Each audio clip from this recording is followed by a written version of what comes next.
Hujambo na uwarigani mtazamaji wa The Rain Media. Tunahakikisha kuwa tunakuhabarisha kutoka ndani na nje mipaka ya Tanzania. Irani yasema kuwa Mujitaba hatahudhuria mazishi ya baba yake.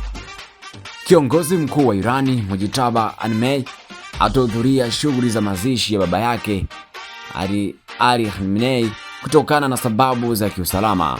Taarifa hiyo imetolewa na mwakilishi wa kiongozi huyo nchini India wakati Irani ikiendelea na maandalizi ya shughuli za mazishi.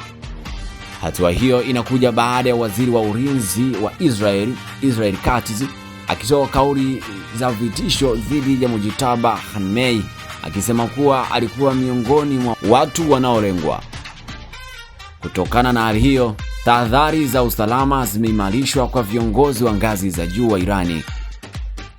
Kwa mujibu wa taarifa hizo, Ali Khamenei aliuawa katika shambulio lililotekelezwa mwanzoni mwa vita kati ya Irani na Israeli, huku Irani ikieleza kuwa shambulio hilo lilihusishwa pia na Marekani, ambapo vyombo vya habari mbalimbali na wachambuzi wa kidiplomasia walisema kuwa walitekeleza shambulio hilo ili kudhoofisha Irani katika jukumu lao la kukabiliana na vita Mashariki ya Kati.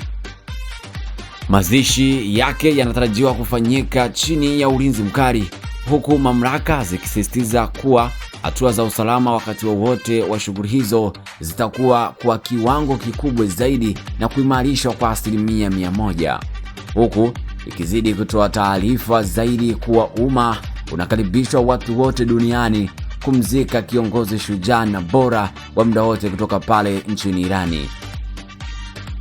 Endelea kwa nasi The Rain Media kwa taarifa mbalimbali kutoka ndani na nje ya mipaka ya Tanzania. Ukibonyeza alama ya kengele utazidi kuwa mtu wa kwanza kupata habari zetu. Hii ni The Rain Media.